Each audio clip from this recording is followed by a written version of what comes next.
The sun is shining, the birds are chirping, the bacon is sizzling. Welcome to the Daily Swole.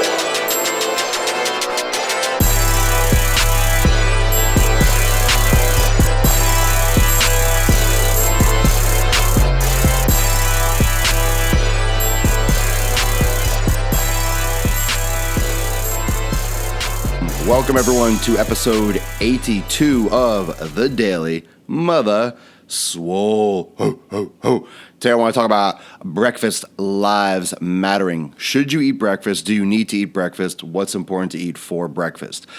That really comes down to your goals. If you are a male or if you're a female, first off, I never recommend females do intermittent fasting. You need to research that more. You need to talk to a medical professional. You need to really think about that because women are not designed to do any kind of fasting.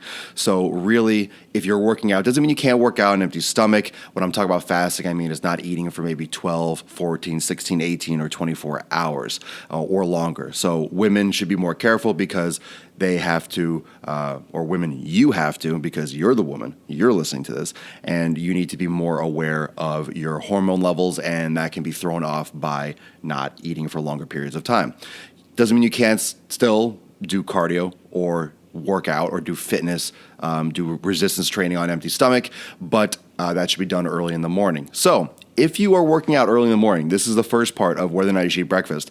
Obviously, if you are eating at or working out at 5, 6, 7 o'clock in the morning, even 8 o'clock, you might not want to be able to get up at 5 o'clock in the morning or 6 o'clock in the morning and eat and then go work out because you just don't have time to get enough sleep and you're not really a morning person, so it's hard for you to get up early.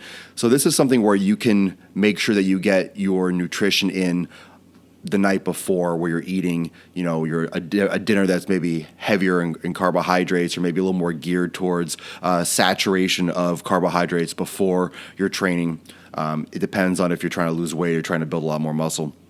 But you can work out fasted. You can wake up and have, some people like to have things like BCAAs, electrolytes. Some people like pre-workout in the morning. Some people like just have a cup of coffee before they go exercise. Some people like to have a banana, a piece of fruit. Whenever I did some fasted training, I would literally just wake up, drink water. If you had any kind of like caffeine or something like that, to go to the gym, you would go. And then right after, you would have your meal. Right after, you would start eating and then replenish. So I do like the working out more or less on empty stomach. Usually I do the same thing. And that's why I have like a little bit of, some Sour Patch Kids or have a little bit of, candy while I work out because I usually go longer periods of time without consuming food before training because I like to have a full stomach. And we've talked about the nervous system. We've talked about the parasympathetic and the sympathetic nervous system, wherein if you are digesting, if you have food in your stomach, it is harder for your body to send blood to the muscles, to saturate the muscles full of blood, and your body will start feeling a little bit crappy. You'll start feeling nauseous. You might have cramps. You might have stomach aches as a result of eating too close to your workout, okay? Why do you have a pop filter for a Periscope? Because this is a podcast, my friend. I would not use a pop filter for Periscope. You just happen to be on Periscope watching me do a podcast. So, no, it's not in the way. Anyway, so I saw a couple questions. So I asked some questions about the about fasting. I saw some stuff about fasting that you guys were asking me, and I just wanted to get that first point out of the way. So you can work out first thing in the morning.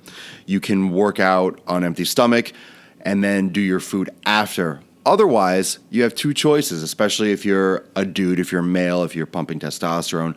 You can go through a period of what's known as intermittent fasting or a fasting period where you're not eating until 2, 3, 4 o'clock.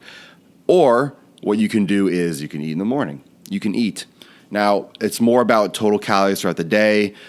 I used to be big on, and I still am, I like eating throughout the day. I've done intermittent fasting personally, and I'm really talking about this whole should you eat breakfast from my own personal perspective because this is something that I have personal experience with. In terms of nutrition, it's very, very, very individualized. It's very hard for anyone. That's why a lot of the fitness in the fitness community is bullshit because you get a lot of like, oh, here's a meal sent to you. We'll give you customized meal plans. You got to customize your own meal plan. You got to figure out what works for you on your own. You should not be eating anything that someone else just tells you, eat this. There are suggestions, there are different styles, but you're not going to know what works for you until you try it. My goodness, I tried it. I really tried doing intermittent fasting. I did it for a little while, and it felt good at first. And then I just felt, I felt soft. I felt flat. I just didn't feel, obviously feeling flat is the opposite of feeling pumped. I just didn't feel full. I didn't feel like physically full. I didn't feel on point. I just didn't feel good.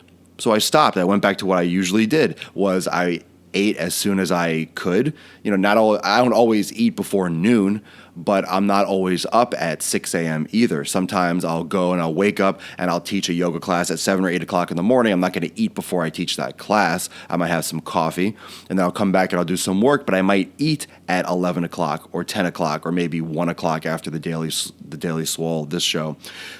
So, but that eating my carbohydrates, eating my food is very important to me for my nutrition. A lot of times I try doing just fat and protein and doing like a carb fast where I wouldn't eat carbohydrates until later in the day, 5, 6 o'clock.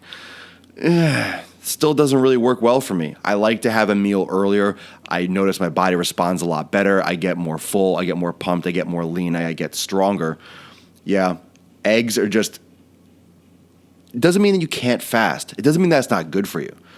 And let me make that clear. Those of you that are great questions and comments on Periscope, it doesn't mean that you cannot fast. It doesn't mean that you cannot go once in a while and clear out and do a day without eating, or do a day or a longer period of time without eating.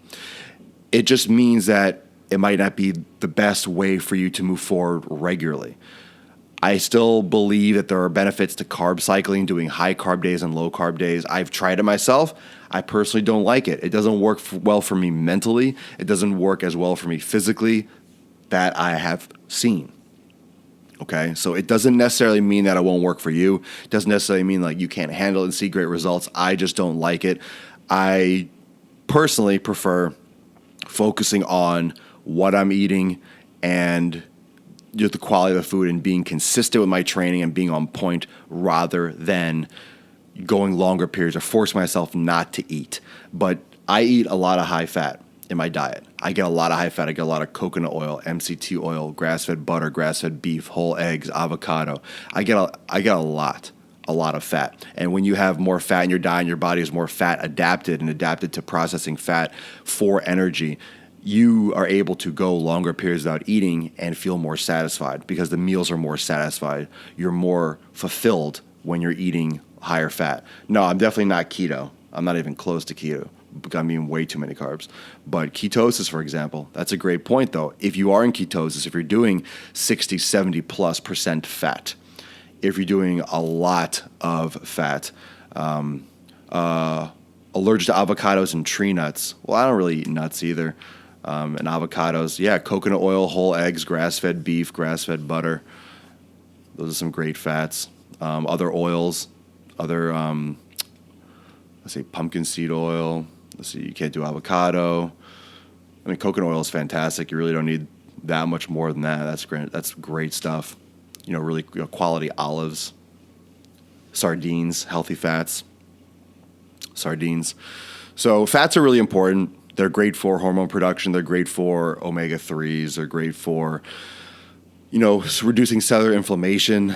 They help with the joints, joint health, and, elasticity, and, mobilization and lubrication. So you're getting a lot of great energy from fat. You're getting 9 calories per gram as opposed to 4 from carbs or protein. And it's a more readily used form of energy than protein is. Carbs is number one. That's why when you're doing heavy strength training and explosive work, you need carbohydrates. But getting back to this and breakfast, doing this in the morning is something that you might have to figure out for yourself. Depends on your schedule. If you're working out early, you might just want to eat after. It doesn't mean that's not breakfast. It's just breaking your fast. That's what breakfast means. It's your first meal of the day. So if you want to work out really early in the morning,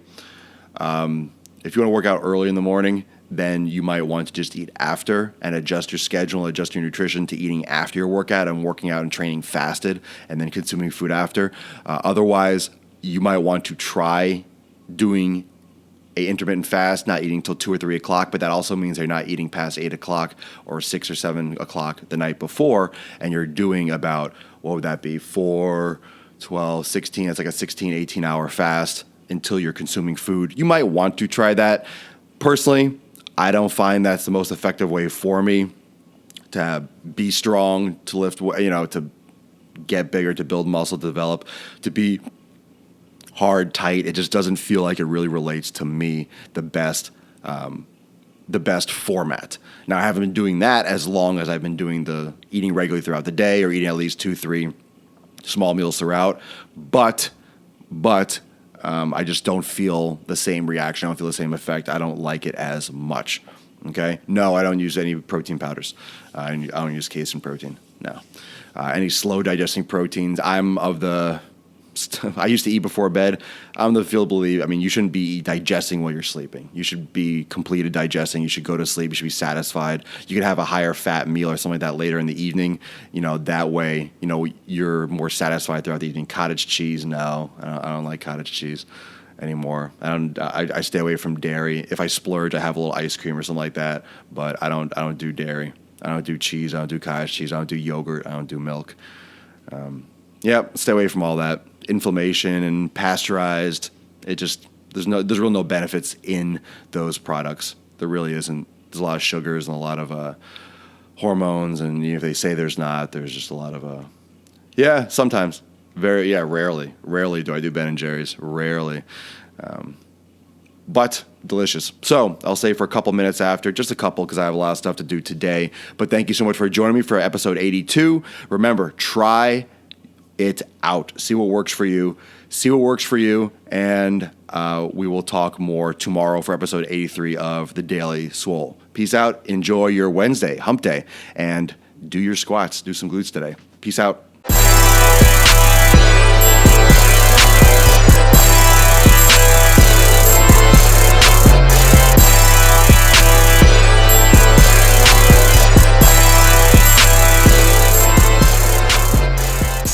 Another